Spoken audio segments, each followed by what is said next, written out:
Hello,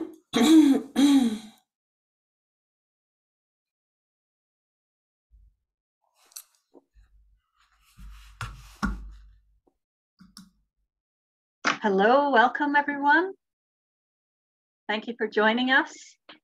We'll just give it a few moments for people to join from the waiting room.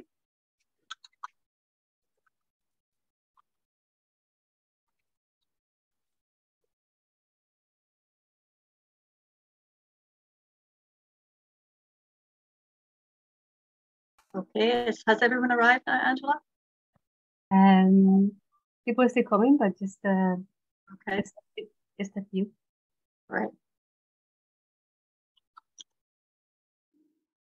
So welcome everyone. If you've tuned in for Meditate with Compassion, you are in the right place. Congratulations.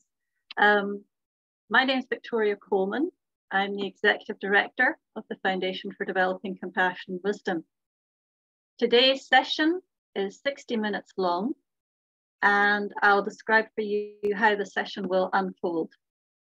So first, I will say a few words about FDCW and what has inspired this webinar. Then I'm going to introduce our speakers today. Then we'll dive into our conversation with the speakers. And at the end, we'll have some time for questions and answers from our audience.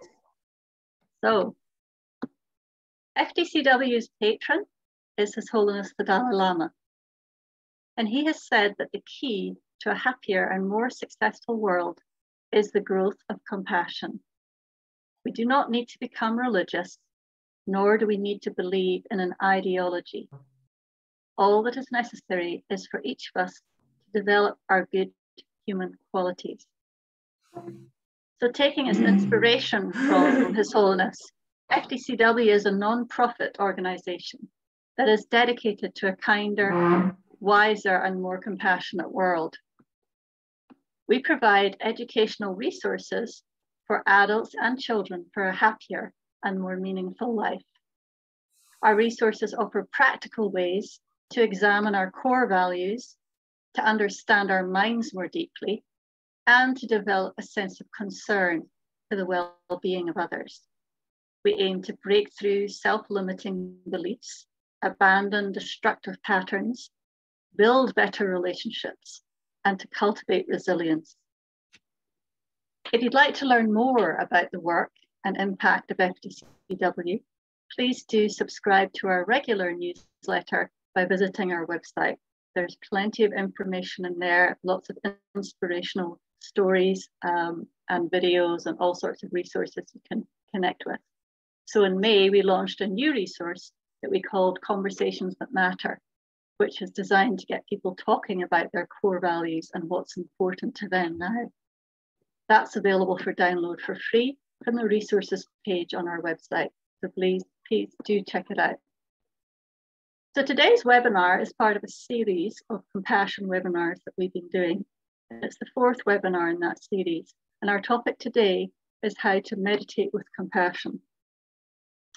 I'm absolutely delighted and honored to introduce our two speakers joining us today, Venerable Sangye Khadro and Scott Snibbe. California-born Venerable Sangye Khadro ordained as a Buddhist nun in 1974. She has studied Buddhism with many great masters, including Lama Zopa Rinpoche, Lama Yeshe, His Holiness the Dalai Lama, Geshe Nawang Dargye, and Khensa Jampa Chetrok. In 1988, Venerable Sangye Khadro took the full ordination of Bhikshuni vows, which is the highest level of ordination for a Buddhist nun. At the request of her teacher, she began teaching Buddhism more than 40 years ago, and she has taught in various countries around the world, including serving as the resident teacher at Amitabha Buddhist Center in Singapore and the Center of Wisdom and Compassion in Copenhagen, Denmark. She's completed 2 one-year personal meditation retreats and is currently a faculty member of the Human Spirit Psychoanalytic Buddhist Training Program in Israel. She's also written several books, including the best-selling How to Meditate, which is now in its 17th printing and has been translated into 13 languages. Venerable Sangye Khadro, welcome. Thank you so much for joining us today. And Scott Snibbe has been studying Tibetan Buddhism for 2 decades. His teachers include Geshe Namang Dakpa, Churin Rinpoche, Venerable Rene Kuze, Lama Zopa Rinpoche, Yumi Khyentse Rinpoche Losang Jampa, and His Holiness the Dalai Lama. Inspired by his teachers, Scott leads meditations that infuse the pure lineage of the great Buddhist masters with science, humor, and the realities of the modern world. During his career as a digital artist and entrepreneur, Scott has created best-selling art, music, and social apps. He's collaborated with musicians like Bjork, James Cameron, and Philip Glass. His interactive exhibits have been collected by both science and art museums, including the Whitney Museum of American Art and New York's Museum of Modern Art. Scott has also founded his own podcast series called The Skeptic's Path to Enlightenment. This brings the inner science of Buddhist meditation to 21st century people who are hungry for happy, more meaningful lives. It's a secular approach to meditation that requires no belief beyond our current understanding of science and psychology, very much what FDCW espouses as well. So welcome to you both. Thank you so much for joining us today. Thank you. Very happy to be here. So perhaps we can just dive in with the first question I want to explore with you. Turning first to you, Venerable Sangye Khadro, what would you say is the purpose of meditation? Why should we do it? Yeah, so first of all, thank you very much for inviting me, and I'm very happy to be part of this discussion.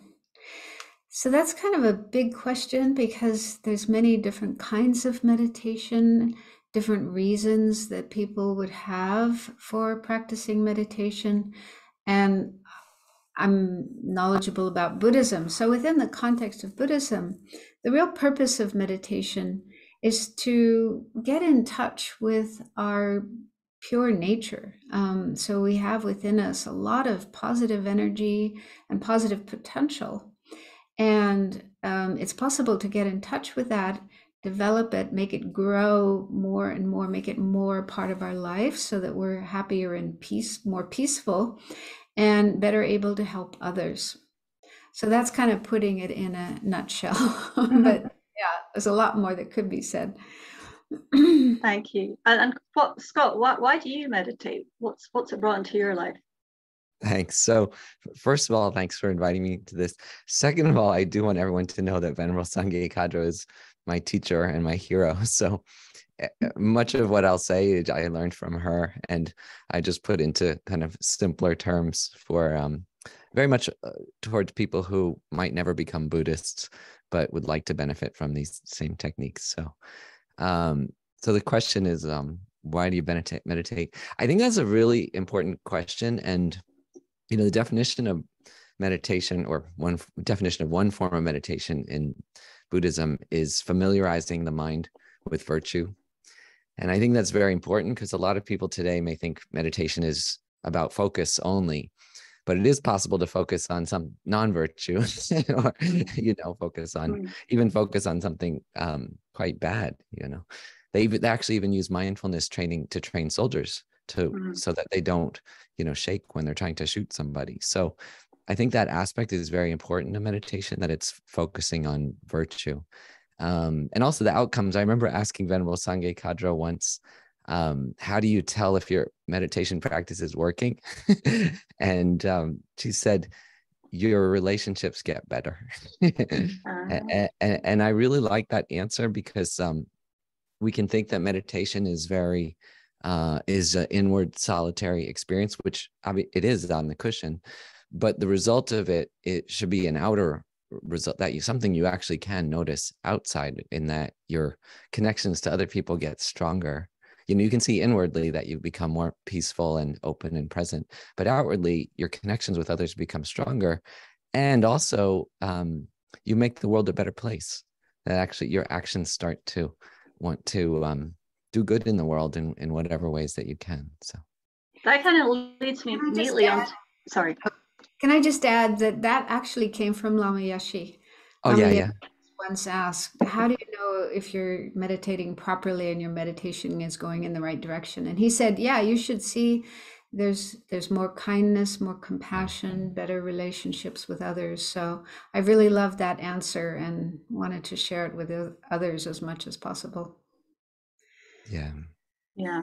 And that kind of leads us neatly on to my next question, which was, we may see that there's so many problems and challenges in the world right now, it can almost seem overwhelming what's going on around us.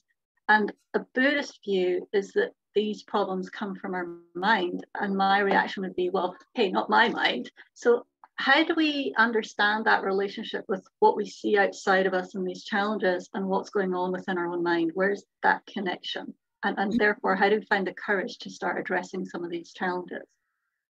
Maybe turn to you, Scott. What do you feel about that? I would tend to defer to let Venerable Sangye Khadro answer first. Sorry, Venerable Sangye. I think let Venerable answer all the questions first, and I can add anything. I don't think that's allowed, Scott. I can add a few jokes afterwards, you know. Yeah, well, that's a really, again, a complex question. And I mean, there's two ways we can look at it. One is in terms of karma. So that's a really big part of Buddhism, that what we experience is the result of our own karma. So if we're having a bad experience, that's, bad karma we created in the past. Good experiences are the result of good karma. But karma itself is such a complex topic. There's many permutations and many different factors that go into that. So you really need to study karma to make sense of how our karma, the karma in our mind, brings about experiences we have in the outer world. But another way of understanding this question is the way our mind perceives things. And this is something we can see in our own experience. For example, you go to a movie with a friend or a group of friends, and you're sitting there, you're watching the movie together, and you come out and you discuss it. And some people say, oh, that was a great movie, the best movie I ever saw. And somebody else will say, oh, that was horrible. I couldn't bear it. I wanted to get up and walk out. So, the way we experience things, whether it's movies or music or food or, looking at the world around us, very much it depends on our own mind, what's going on in our own mind, our thoughts and our emotions and so on. And so that's another way we can understand the role that our mind plays in how things appear to us. And the wonderful thing is we can change our mind. We can change the way we perceive things. So, we don't have to see things as bad. Problems, Buddhism says problems and difficult experiences can actually become part of our practice, part of our spiritual development to increase our compassion, our wisdom, and so on. So there's lots of tools we can use to, transform our mind. And when our mind transforms, the way we see the world and experiences, things that happen to us, will transform as well. So, there's lots and lots of tools for doing this in Buddhism, especially under the topic called thought transformation, lojong in Tibetan. So look into that if you're interested in seeing the world in a better way. Yeah, it's reminding me of something I read about His Holiness was speaking in his book Beyond Religion. He said, with karma, there are so many causes and conditions, you can't possibly know what is going to be the result of one particular action because there are so many factors in play. And so he said, what you can control is your intention, your motivation. So if you're really clear on that, then you can almost let go of the result, and because you're not going to be able to control that. Do you think that's true, Scott? Yeah, I wanted to take I liked how you asked your question, because it's kind of saying, are the world's problems coming from my own mind? Mm-hmm. But if you read His Holiness has written all these wonderful books now with Venerable Thubten Chodron, going into great depth about every topic. And, the simple way to look at it is that all of human actions come from our mind, mm-hmm. right? Every single thing anybody does comes from a mental decision. So if you slightly change your question and say, all solutions come from the mind, then that seem a lot harder to disagree with, because of course the solution to every problem is going to come from a decision that an individual person makes. So Right. I think like the just letting go of karma, because karma is so mysterious, but essentially it says so many causes and conditions come together to and result in someone making a decision and doing something. So to say that all our problems come from people making decisions and doing things and all our solutions too, I think that's, you know, quite understandable. And His Holiness, I've heard His Holiness asked many times when I was in seeing him in person, people said, you know, how do I end war, for example? And His Holiness, he said the same, at least when I was there, he said the same thing every time. He said, make up with the people you have conflicts with. Right? He said that is the greatest cause for ending war on the planet. I mean, we have, you know, one in Ukraine right now. And of course we should do other things and protests and don't donate and so on. But he said the strongest cause is actually in your own minds, because conflicts come from individuals disagreeing and fighting and getting angry with each other. So I think that's at the essence of the Buddhist view, is that that is the place to start. That if you find that you're in conflict with the people around you, especially the people closest to you, then you're probably not going to be a cause for harmony in the greater world. Right. And it kind of, it speaks to like the topic of this webinar, which is meditate with compassion. So when you're meditating, it's with a compassionate, you know, focus. And I'm just wanting to bring that in now. How important when you're meditating is it to forgive yourself and let go of guilt and so forth? Venerable Sangye Khadro, do you have any experience with people who start to meditate and they start to feel too much shame or guilt or anxiety? And what's your advice around that? Well, I have that experience myself. So, yeah, I've had to struggle a lot with being hard on myself and not forgiving myself. And yeah, so what I came to realize at one point is that if I can't forgive myself for my imperfections, my faults, my mistakes, then it's very hard to forgive others. And that's something I did want to do. I realized pretty early on that hanging on to anger and hatred and resentment and those kind of negative feelings towards others, even if they do awful things, that's just making yourself suffer.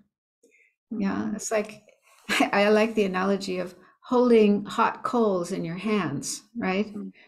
Holding on to anger, holding on to hatred is like holding hot coals in your hands. And you say, ouch, this hurts, this hurts. Well, you can drop them. You don't have to hold them. You can let them go. And so that's a wonderful realization to come to, that if we hold on to anger and don't forgive, then we are making ourselves suffer. It's painful. Anger and hatred are painful states of mind. And the good news is we don't have to hold on to them. We don't have to continue dwelling in those kinds of thoughts and emotions. There's ways we can stop being angry. And again, Buddhism is just full of methods. There's whole books about how to deal with anger, how to overcome anger. And so there's lots of these methods. We have to use them, of course. They're not going to do any good if they're just sitting in the book or sitting on the shelf. We have to bring them into our mind, into our heart, and work on them. And it takes time. It's not easy. Sometimes it can take years, sometimes even one's whole life, to let go of anger or grudges towards others. But anyway, a big part of that is also learning to forgive ourselves. Letting go of anger and hatred and resentment towards our own self, our own mistakes. Sometimes it's easier to forgive others than to forgive ourselves. Sometimes, we're more kind to others than we are to ourselves. So is that right? And you look at that. Yeah. I've heard in other webinars we've done, speakers talking about how hard we are on ourselves, and how I myself find when I try to meditate, I thought, oh, I'm feeling really not very positive about myself right now. I'm going to send myself some love. And even it's just so hard. It's like there's almost a block there that I'm not supposed to do that. That's you can't direct it towards yourself. It should be directed towards others. But then if you don't have that sense of forgiveness and love for yourself, how can you then give that to others? How can you be a source of comfort and happiness to others? What do you think about that, Scott? I agree. Yeah, I think it's very difficult to treat anybody else better than you treat yourself. So you really, to cultivate that kind of love for yourself, is very, I feel this guilt and self, it's mostly by accident, that you hurt other people, but it happens like all day, different times all day long. So, but I think like cultivating that real love for yourself and a tenderness. And I was doing it last night because I was leading a meditation on compassion at the local Buddhist center.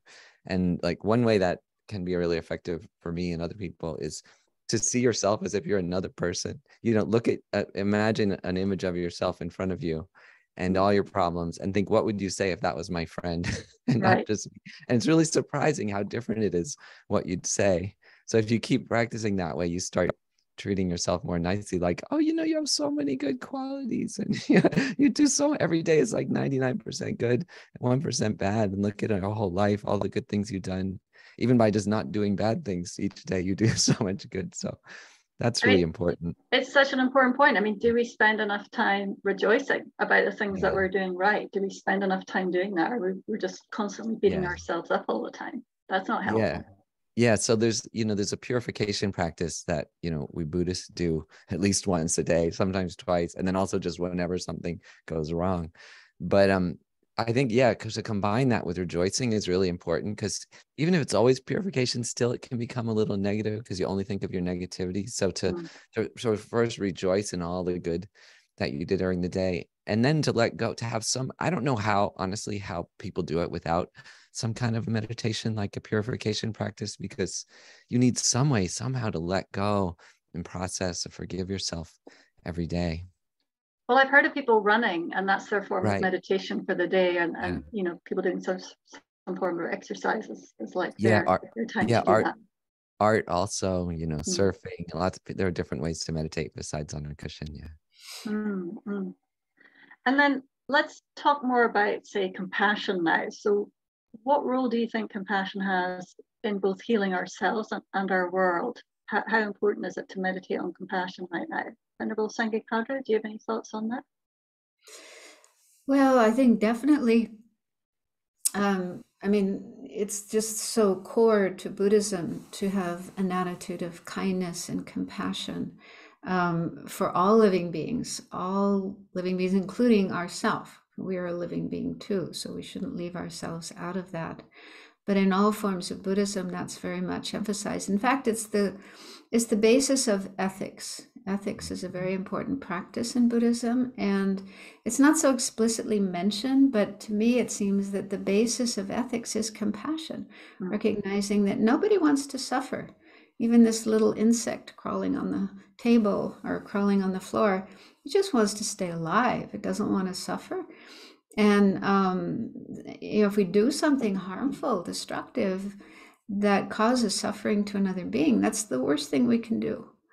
And when we harm others, we also harm ourselves. That's something we need to look at. We're going against our own true nature. We can't feel really good about ourselves if we are engaging in harmful actions, causing suffering to others. And so, kindness and compassion are super important. And again, like what Lama Yeshe said, that's the way to tell if your meditation is going well, if you are becoming more kind and more compassionate. And he said, on the other hand, if you're becoming more impatient, more bad-tempered, your relationships with others are getting worse, then there's something wrong. You're doing something wrong in your practice. So I thought that's a really great line. And also, I want to put in a plug for one of Pema Chodron's books, which is called How to Meditate, a Practical Guide to Making Friends with Your Mind. And I really love that subtitle, Making Friends with Your Mind, or Making Friends with Yourself. Yeah, think about that. Imagine what that would be like to be friends with yourself. It's like Scott was saying, you know, it's really helpful to imagine yourself as if you were another person, a friend, and how you would treat that person. Would you constantly disparage that person, pointing out their faults? Oh, you're so bad, you're so awful. I mean, is that a good way to be friends with somebody? And yet this is what we do to ourselves. Although I don't think it's something we do deliberately and consciously. It's just a habit that we get into. So it's good to recognize when we are being self-critical and self-hating and say, no, this isn't the way I want to be. I want to change this. And again, there's ways of doing that, lots of ways within Buddhism. And also Kristin Neff, American psychologist and meditator. She's done research on self-compassion, wrote a book about self-compassion, has a website about self-compassion. So you can find a lot of resources there in case you're having difficulty being compassionate to yourself. Yeah, I have heard of her. I think she's got some great resources. And I think she really understands this need amongst us to start with ourselves, and that's okay to do that, and to have this attitude of compassion for ourselves, because that's a good starting point. I think often when we join a spiritual path, we kind of jump over that bit and try to focus on other people and sort of skip that part about, you know, looking at our own pain and our own issues that we need to deal with first. Scott, do you have a view on compassion in that way? Yeah, you know, well, His Holiness says if you want to be happy, cherish others. Like it's a bumper sticker, but I think it's so deep and difficult to understand, actually, because it's not the way we're raised in our culture. Like in our culture, I think genuinely we're raised to think you need many things from outside to be happy. And all those things obviously do contribute to happiness, but not actually to the deepest happiness. Like there's a quote from Shantideva that says something like, you know, all happiness comes from serving others and all pain comes from selfishness. But do we really believe that, right? Like, I think you want to really think about, I did, when I first read those things, I went and really thought about it, and I found it to be true. Like I looked at the things I felt best about in my whole life. And there were like those few moments where you did something totally selfless that you really didn't have to do to help somebody else. And like, I still think back, there are not that many things like that, but I still think back to those few things, and it gives me a really good feeling. And, you know, it's not like in our Declaration of Independence in the US, it says you have like the right to happiness, but doesn't explain how to get how you get there, right? Yeah. So like this is the way to get there. And it's just there are many seeming paradoxes in Buddhism that, you know, the way to be blissfully happy is to dedicate your life to others and helping others, or to whatever extent you can, to do 5% or 10%, you know, still that has an extraordinary impact on your life. But there has to be a balance as well, right? When you start losing your joy or feeling taken advantage of, then you need to readdress that balance, right? What would you say about that, Venerable Sangye Khadro, when you're actually feeling depleted? Are you getting into sort of idiot compassion there, where you're just giving in to everybody and not standing up for yourself? How do you deal with that, or is that not something you deal with? Yeah. Well, yeah, definitely there needs to be a balance. And in fact, I once heard a Western psychologist talk about how people who come from dysfunctional families where there's codependence, and if they grew up in a family like that, they may have this compulsion to be helping others all the time, you know, and not taking care of themselves. So this is kind of a particular mode of being. And he said when that kind of person gets into Buddhism and they hear about the Bodhisattva's path, they think, oh yeah, that's what I have to do. I have to help all sentient beings. I have to become enlightened, help all sentient beings. But if they never learn how to take care of themselves, then they can end up going wrong. Like they burn out, or their underlying motivation for helping others isn't 100% correct. You know, it's somewhat out of balance. And so, yes, it's definitely very important, especially as Westerners, I think, that we keep that balance of taking care of ourselves, our own needs, and also taking care of others, not neglecting ourselves. Yeah. Yeah. What about you, Scott? Do you strike a balance? Is that easy for Yeah. you? Well, my teacher, Venerable Rene Fusi, who's contemporary of Venerable Sangye Khadro, another student of Lama Yeshe, he told me once that if you're going to do a 1-week retreat, you should take a 1-week vacation before. So, which I don't think a lot of people do, but I think like that's very important. Like, I'm here in California, so I think we can teach people a lot about relaxing and having a good time. Yeah. It's very, very important to enjoy your life, actually, and enjoy everything about life. And that's beautiful about Mahayana Buddhism is it teaches you how to do those things without guilt. Even if you're enjoying, a walk on the beach, a nice piece of cake, to do what's called universalising. Like as you enjoy things in life, you imagine, oh, if everybody could have this thing, that's a way not to feel guilty about, enjoying the incredible privilege a lot of us have. To think, oh, but could everybody have a nice house? I wish everyone had a nice house like this. I wish everybody had a nice meal like this. Obviously, you don't want to do it in. Oh, sorry. No, go ahead.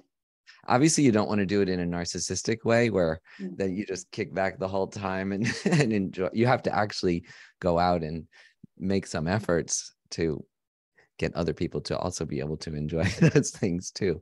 But to guiltlessly enjoy your life and use the techniques of Mahayana Buddhism in particular, which can be done in a secular form, to see everything in life as a source of joy and happiness, and even connecting with others even when others aren't around, to imagine that you could benefit others.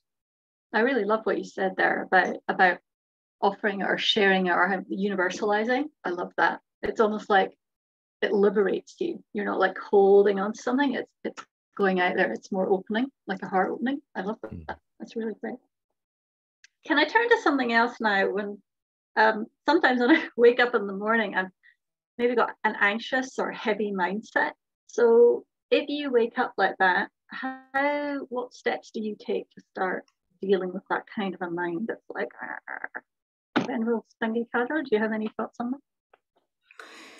Well, actually, in the Lamrim, the stages of the path to enlightenment, right at the beginning of the Lamrim, there's a meditation on the preciousness of the human life. And that's followed by meditation on death. And so those two together are very, very powerful, because if you meditate on them and you get an understanding of them, then what that means is we're really, really fortunate just to be alive, just to have this life. Often we take that for granted. And I once attended a talk by Thich Nhat Hanh where he spoke about how fortunate we are just to have our arms and our legs and our hands and our feet. There are people who don't have those, or who are disabled and unable to use them.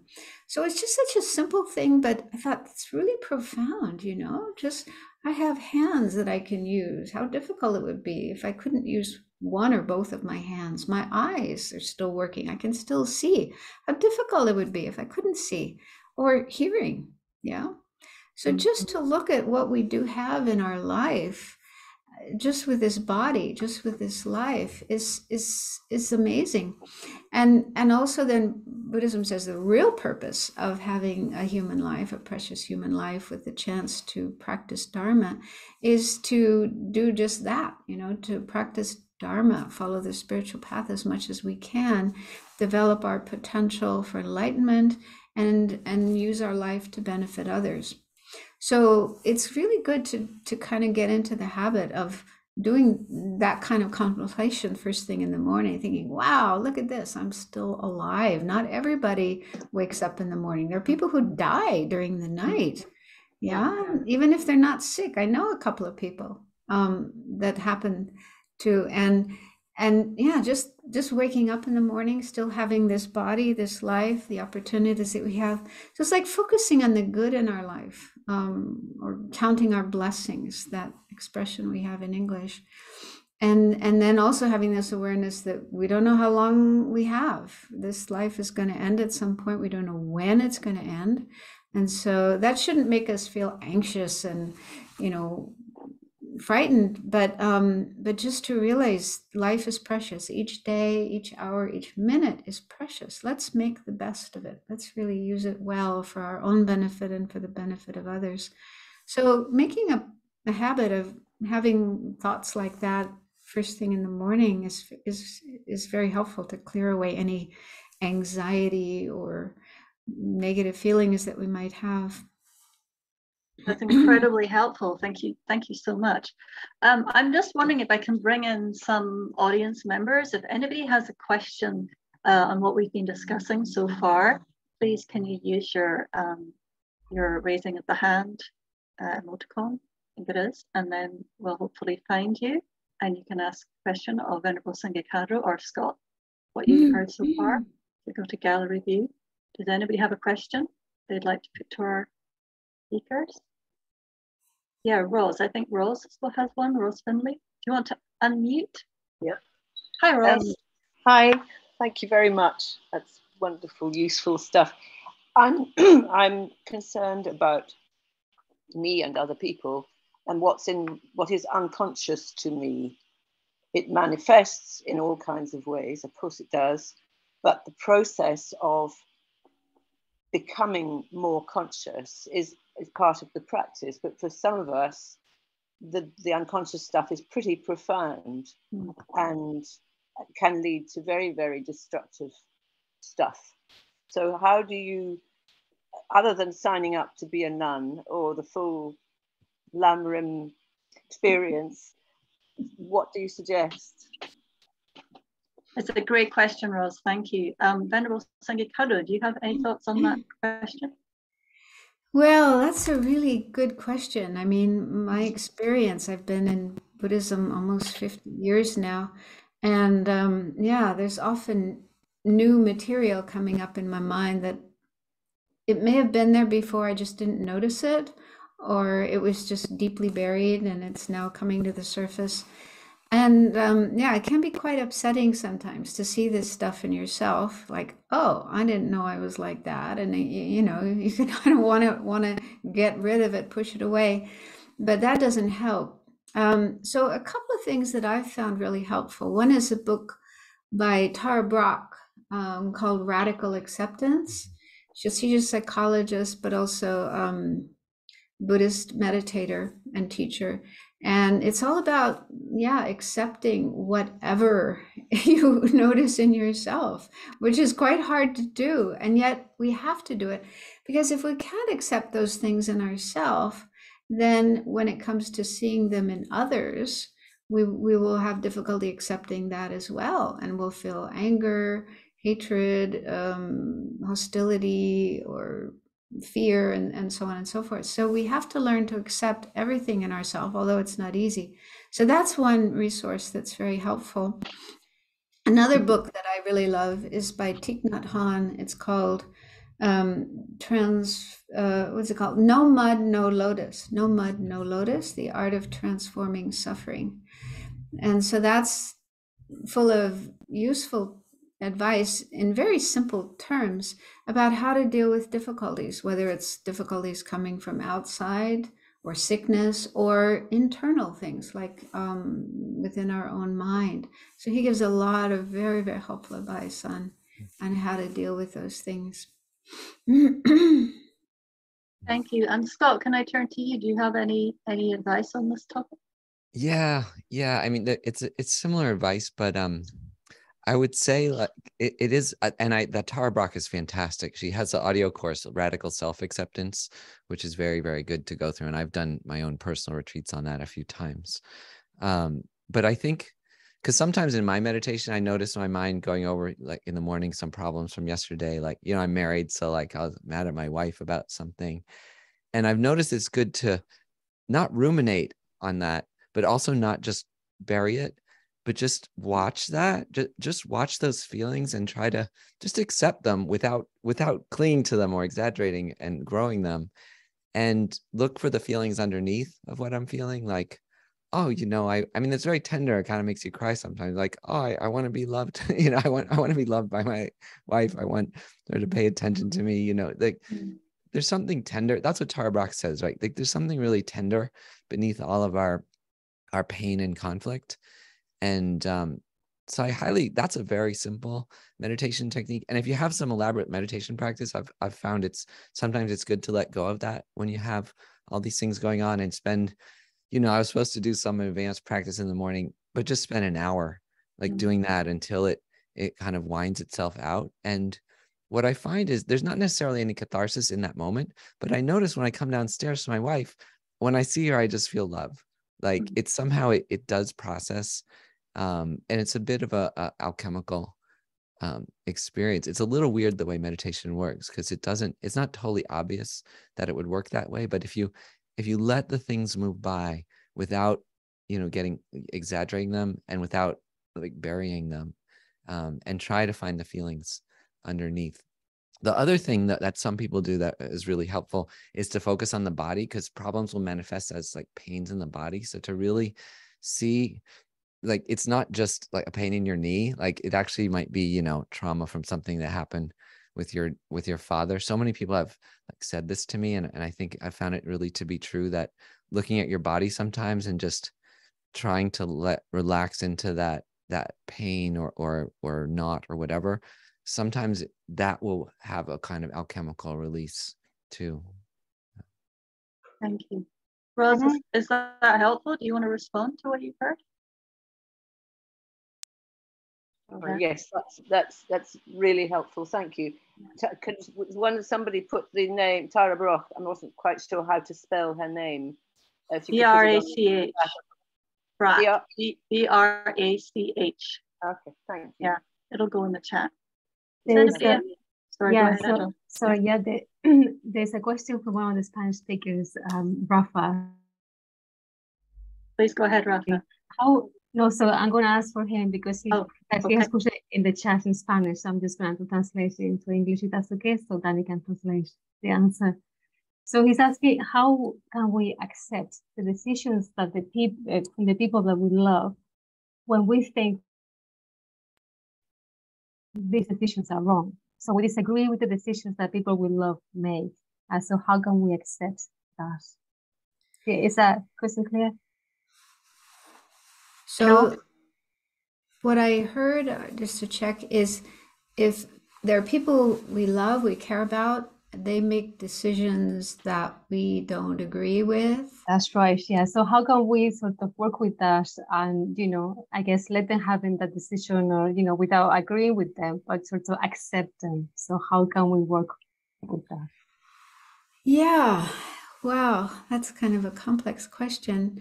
I mean, what comes to my mind is that we have to see if this decision is going to affect us or not. If it's something related to ourself, it's going to affect ourself, our own life, then I think we should communicate with the other person and explain our own feelings and maybe problems or difficulties we may have if we had to go along with that decision. Do this in a non-angry, non-threatening way, but just to communicate to the other person, how this decision that they made will affect us, and see if we can work out a solution that we're both agreeable to. On the other hand, if the decision is nothing to do with us, they've just decided to do something and it's not going to impact us and affect us, then again, is it going to harm them? Yeah, we might be concerned that if they follow this decision, it's going to bring harm onto them. So again, I think we might try to communicate our concern, and it could be they've made a very rash, impetuous decision without thinking carefully about the consequences. So we might try to point out the consequences that this decision may have on them, and see if maybe they'll think about it more carefully. On the other hand, if it's something that isn't going to be harmful to them or to anybody else, it's just something they feel like doing, then we might not like it, we might disagree with it, but maybe it's better to keep quiet. So to me, it seems like there's just a lot of different possibilities. It's a very, very open-ended question, and I think we have to look at what that decision is, who it's going to impact, whether it's going to be harmful or not. So I think it's difficult to give a black and white answer to that kind of question. We just have to bring in as much compassion and wisdom as we can to deal with that situation. Scott, do you want to add anything to that?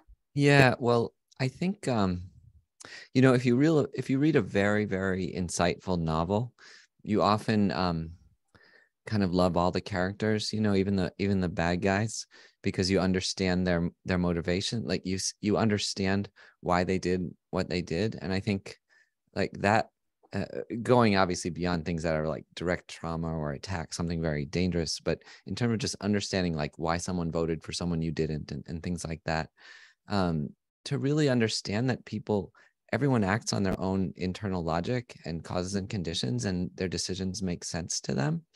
And like, if you find yourself saying, I don't understand why, you know, my mom voted for Trump or something like that, work to understand that.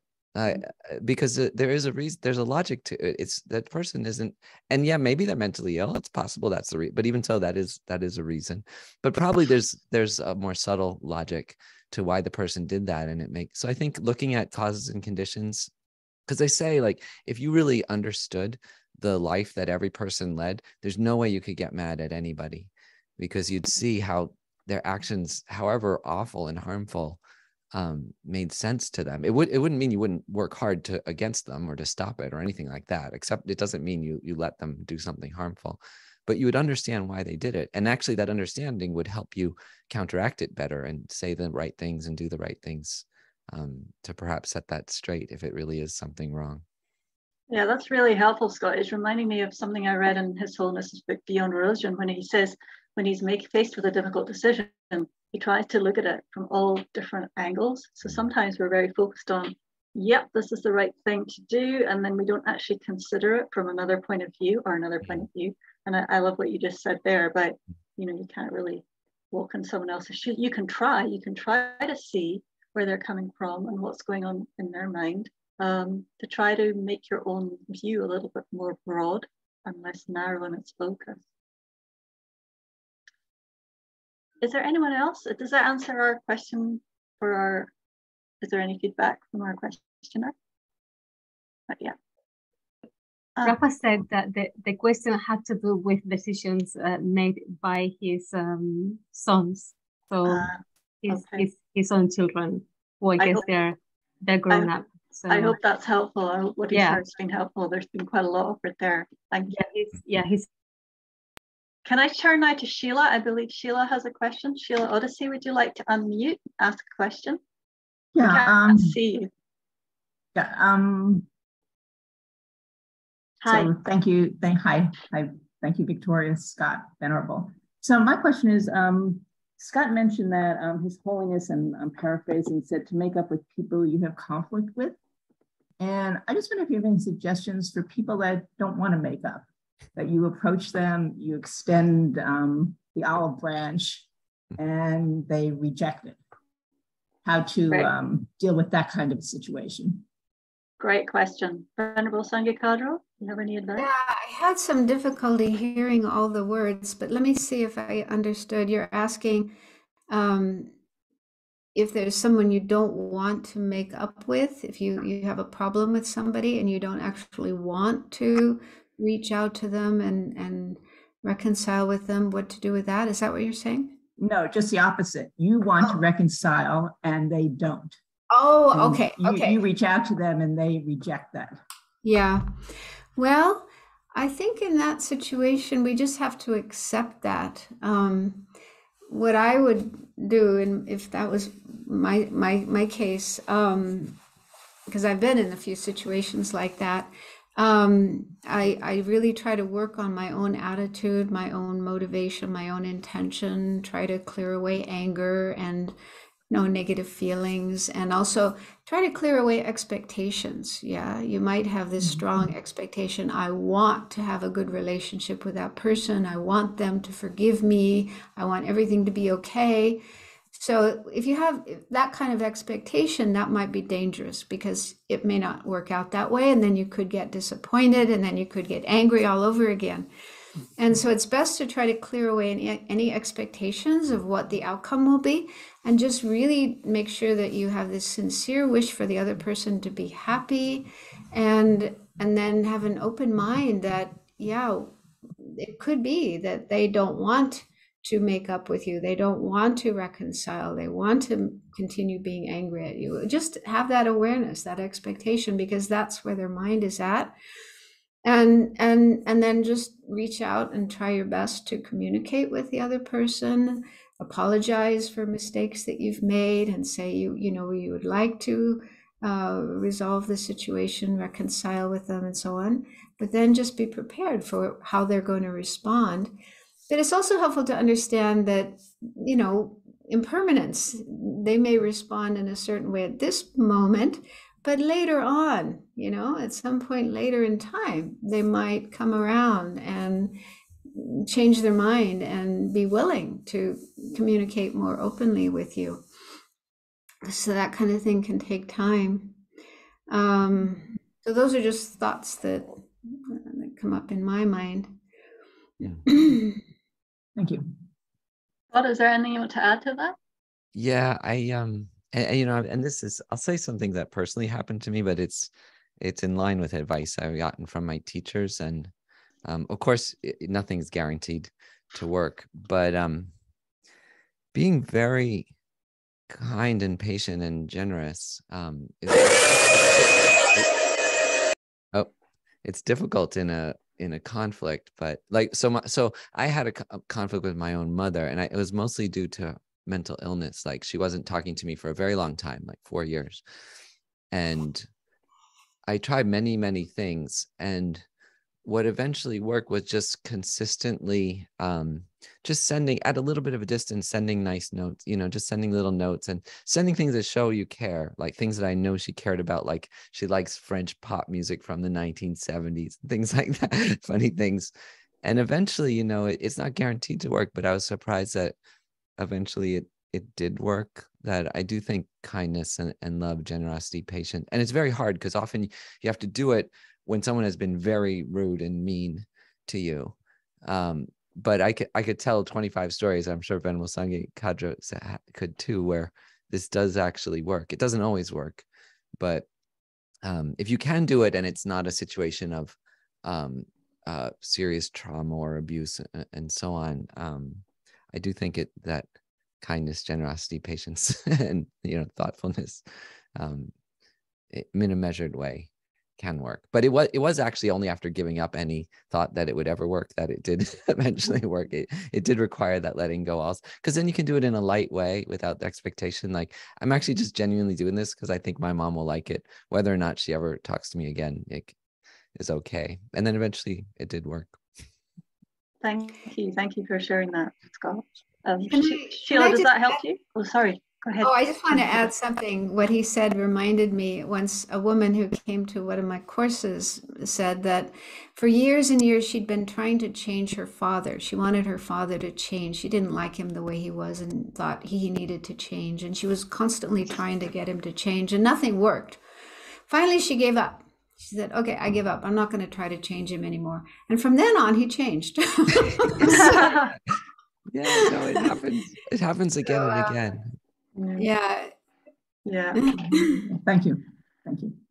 So we only have a few more minutes left, I think about 5 minutes left, and Venerable Sangye Khadro has very kindly agreed to lead a meditation. So I just wanted to say a few closing words, which is thank you so much to our amazing presenters today, Scott and Venerable Sangye Khadro, for sharing such practical advice and help and inspiration. I've been really inspired by what I've heard today, and so practical in ways that we can work with our mind and be more compassionate to ourselves and others. So thank you both from my heart. And also to invite our audience to let you know about a couple of courses that are coming up. So Scott is leading a course that starts, I believe, on Monday. Is that right, Scott? Yeah. Do you want to say a few words about that, when it is and what it's about? Yeah, sure. It's called A Skeptic's Path to Enlightenment in 12 Meditations. And what it does is it tries to adapt this Tibetan Buddhist Lam Rim tradition, which is a very refined, quite advanced set of meditations and thoughts that help evolve your mind towards peace, contentment, compassion, and wisdom. And so, of course, it's actually not authentic Buddhism, because it's focused more on, a secular view, but it takes authentic analytical meditations and puts them into a form for people who, may never become a Buddhist, or for Buddhists who have, certain itchy, scratchy aspects of Buddhism, like about karma and past and future lives that may have never resolved. So it's a good arena for that. And it starts on Monday at Jamyang Buddhist Center in London, but of course available everywhere by Zoom. Yeah. Great, thank you for sharing. And Venerable Sangye Khadro, I believe you have some courses coming up as well. Could you share a little bit about that? Yeah, I've been asked to teach a course on working with disturbing emotions for Kala Chakra Center Paris. That'll be the first weekend of October, 1st and 2nd of October. So you can find out about that on their website. It'll be online. And then on the 15th and 16th of October, I'm doing a course for Togme Zangpo, TOGME-SANGPO. This is a little study group in Scotland. And that course is on death and dying, how to deal with death and help those who are dying. So yeah, those are in October. So I'd like to close out the session by requesting Venerable Sangye Khadro to lead us in a meditation for the minutes that remain. Over to you, Venerable. Thank you. Thank you. So yeah, we've come together today because we are interested in this topic of compassion, and we all do have compassion. Compassion is a natural quality in our minds, in everybody's mind, in fact. So see if you can recall a time when you did feel compassion for another person, another being, or even a group of people. Try to get in touch with that state of mind, that feeling, that attitude of compassion. Being moved, being touched by someone else's suffering. You see somebody in trouble, in need, and you just feel moved to help them. So bring to mind a situation like that.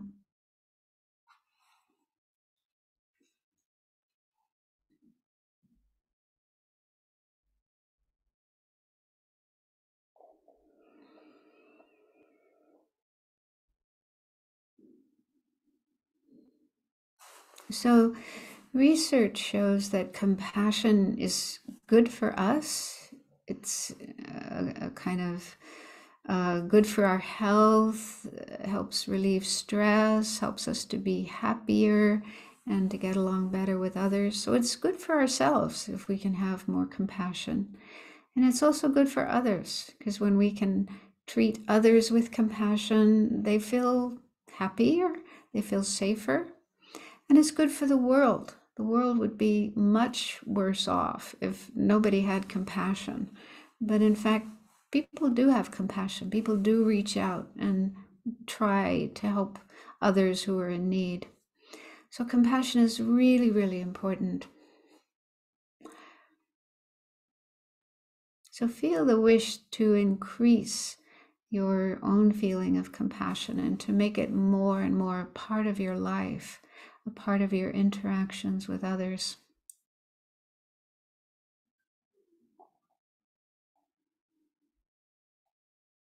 And a simple way of doing that is to just contemplate. Just like me, everybody wants to be happy and nobody wants to suffer.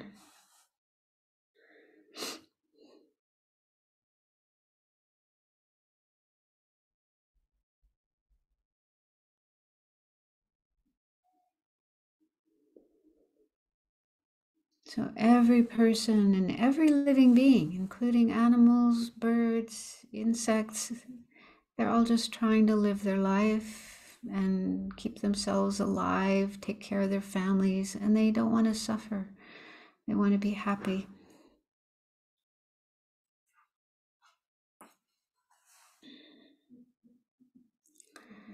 And then see if you can generate this strong, heartfelt wish, aspiration, that in the way you live your life today and every day of your life, that you will act towards others in ways that at least try to bring happiness to them and try to relieve their suffering if you can.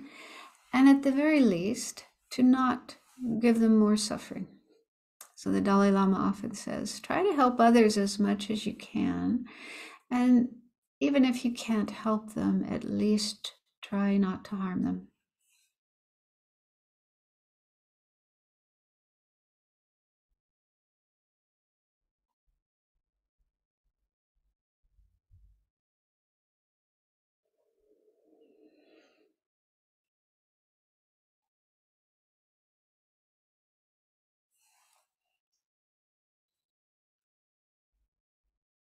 So we're at the end of our time together, and traditionally in Buddhism, we dedicate the positive energy or merit that we create when we do a practice or listen to teachings, do something spiritual.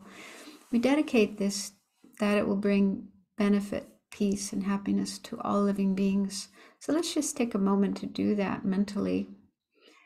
By the positive energy created during this hour of discussing compassion and in meditation, may this positive energy spread out throughout the world, throughout the universe, reaching all living beings, relieving their suffering and their confusion, and bringing them genuine peace and happiness, and helping them get in touch with their positive nature, their positive potential, so that that can grow, bringing greater and greater peace and happiness into their lives.